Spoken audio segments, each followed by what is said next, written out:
Hello everyone, आप देख रहे हैं न्यूज़ ओपीडिया। भारत अंग्रेजी शासन से आज़ाद हो चुका था, कांग्रेस के हाथ में सत्ता हो गई और जवाहरलाल नेहरू देश के इंटरिम प्राइम मिनिस्टर हो गए। लेकिन महात्मा गांधी ये कभी नहीं चाहते थे कि कांग्रेस एक पॉलिटिकल पार्टी के तौर पर देश में आगे भी काम करे। जी, महात्मा गांधी का ये मानना था कि जब देश को आज़ादी मिल चुकी है तो कांग्रेस को भंग किया जाना चाहिए और कांग्रेस की जगह जिसको राजनीति करनी है वो अपनी एक नई पार्टी बनाए और फिर उस पार्टी के दम पर वो राजनीति करे। महात्मा गांधी 27 जनवरी 1948 को एक नोट लिखते हैं जो कि बाद में हरिजन जो पत्रिका थी उस पर प्रकाशित हुई। लेकिन जब वो लिखते हैं उसके ठीक 3 दिन के बाद उनकी हत्या कर दी गई। नाथूराम गोडसे उनको गोली मार देता है। यानी उनका ये जो विचार था वो कांग्रेस के अधिवेशन तक नहीं पहुंच पाया और शायद अगर महात्मा गांधी जीवित होते तो हो सकता है कि कांग्रेस का अस्तित्व उनके प्रस्ताव के बाद खत्म हो गया होता। तो फिर लेकिन सच्चाई क्या है, इसको लेकर के प्रधानमंत्री मोदी भी सवाल उठाते रहते थे। पूर्व मुख्यमंत्री जो तमिलनाडु के थी जयललिता, उन्होंने भी सवाल उठाया कि गांधी चाहते थे कि कांग्रेस खत्म हो जाए, लेकिन नेहरू और बाकी लोगों ने उसे बनाकर रखा अपने निहित स्वार्थ के लिए। तो हमने सोचा कि आपको इस सच के बारे में बताते हैं कि क्या वाकई गांधी जी ऐसा चाहते थे और अगर ऐसा चाहते थे तो फिर हुआ क्यों नहीं। दरअसल अंग्रेजों ने कांग्रेस की शुरुआत जो है, कांग्रेस के एक रिटायर्ड अधिकारी, एक प्रशासनिक अधिकारी था एओ ह्यूम, उन्होंने कांग्रेस की स्थापना की 1857 में। जब भारत ने एक स्वतंत्रता संग्राम आंदोलन किया जिसे गदर कहते हैं वो हुई, तो फिर अंग्रेज तनाव में आए।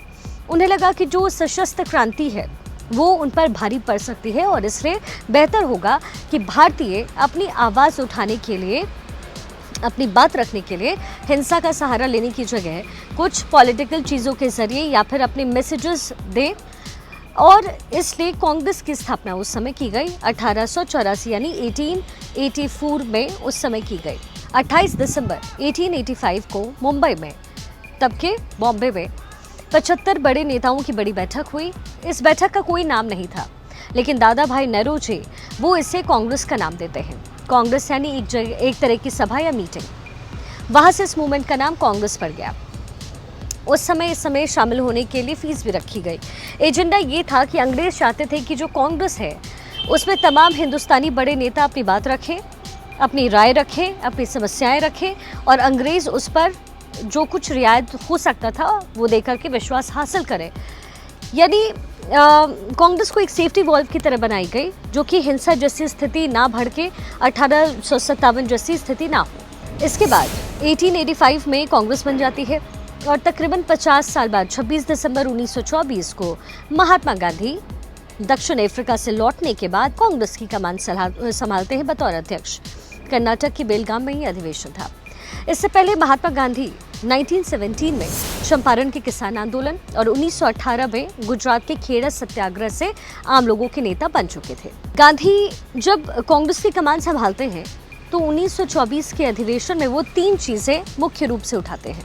एक तो हिंदू मुस्लिम एकता, दूसरा अंग्रेजी सामान उनके बहिष्कार की बात और इसके अलावा खादी को बढ़ावा देने की बात। कहा जाता है कि गांधी की अगुवाई में इस अधिवेशन के बाद कांग्रेस आम भारतीयों की पार्टी बन गई, जहां पार्टी के जो 1.5 करोड़ से ज़्यादा सक्रिय सदस्य हो गए और 7.5 करोड़ से ज़्यादा उसके समर्थक हो गए, यानी जो सपोर्टर थे वो हो गए, वो भी गुलाम भारत में। आज़ादी में कांग्रेस का अपना योगदान होता है और 15 अगस्त 1947 के बाद जब भारत आज़ाद होता है तो सवाल पैदा होता है कि आखिर अब कांग्रेस का होगा क्या, क्योंकि महात्मा गांधी के मुताबिक कांग्रेस कोई राजनीतिक पार्टी नहीं थी, वो एक तरह का आंदोलन था जो अलग अलग विचारों के, अलग अलग समुदाय के और अलग अलग क्षेत्रों के लोगों को भारत की स्वाधीनता के लिए एक साथ लाने का काम करता था। इसलिए गांधी का मानना था कि जब देश आज़ाद हो चुका है तो फिर अब कांग्रेस की उपयोगिता भी खत्म हो चुकी है और उसे भंग कर देना चाहिए। कई बार वो ये बात कहते हैं और इसके बाद वो एक पत्र लिखते हैं, एक नोट लिखते हैं 27 जनवरी 1948 को। इसमें वो लिखते हैं कि कांग्रेस देश की आज़ादी के जिस लक्ष्य को लेकर चल रही थी वो लक्ष्य हासिल हो चुका है, आज़ादी मिल चुकी है और अब कांग्रेस को किसी पॉलिटिकल पार्टी के रूप में काम नहीं करना चाहिए।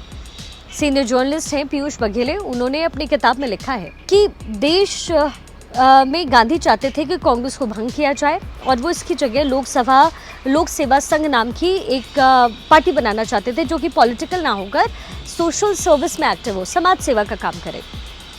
और ये लेख 2 फरवरी 1948 में पब्लिश हुआ।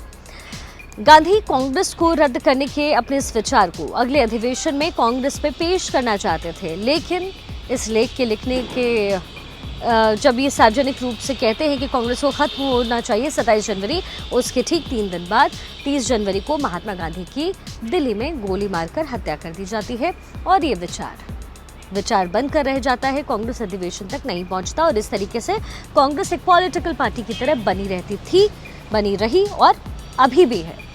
जवाहरलाल नेहरू, हालांकि उनसे जो भी बात कही गई, महात्मा गांधी के पत्र के बारे में बात किया गया कि गांधी जी चाहते थे कि कांग्रेस को खत्म किया जाए, तो नेहरू जवाब देते हैं, वो इस विचार से असहमत थे। उन्होंने कहा कि अगर कांग्रेस को खत्म कर देंगे तो हमें उसकी जगह एक नई संस्था बनानी पड़ेगी, क्योंकि पॉलिटिकल चीज़ें तो करनी ही है, पॉलिटिक्स तो होगी ही।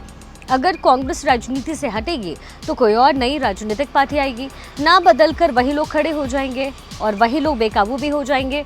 इसीलिए ज़रूरी है कि हम कांग्रेस को ही कंटिन्यू रखें, कांग्रेस को राजनीतिक रूप से खत्म ना किया जाए। कांग्रेस पुरानी पार्टी है, इसका उसके सदस्यों पर जो काबू है, जो नियंत्रण है, वो नई पार्टी का नहीं रहेगा। यानी महात्मा गांधी के इस विचार को भी कि कांग्रेस को खत्म करे, जवाहरलाल नेहरू ने पूरी तरीके से खारिज किया और हुआ भी यही।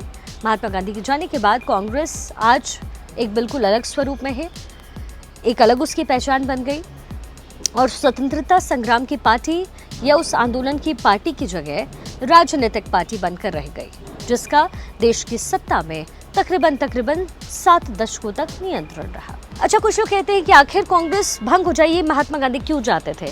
वो जानते थे महात्मा गांधी कि कांग्रेस का एक आम भारतीय जनमानस पर बहुत प्रभाव है। वो स्वतंत्रता आंदोलन की पार्टी थी, इसलिए देश का हर एक व्यक्ति उसे आज़ादी से जोड़कर देखता था। ऐसे में गांधी को ये भी लगता था कि अगर कांग्रेस पार्टी बनी और वो चुनाव में उतरी तो जाहिर सी बात है कि उसका जो प्रभाव है, उसकी जो पहुंच है और आम भारतीयों के प्रति उसका जो प्रेम है, वो सबसे ज़्यादा रहेगा और कांग्रेस के जो नेता हैं उनको सियासत के लिए उसका फ़ायदा मिलेगा। यानी कांग्रेस का वो सियासी तौर पर फ़ायदा उठा सकते हैं आम लोगों के बीच में, जो कि कांग्रेस की पसंद है। इसीलिए वो चाहते थे कि समानता का व्यवहार हो, क्योंकि कांग्रेस में तमाम ऐसे दलों के लोग भी शामिल हुए थे जिनकी विचारधारा अलग थी और उनको भी मौके मिल सकें।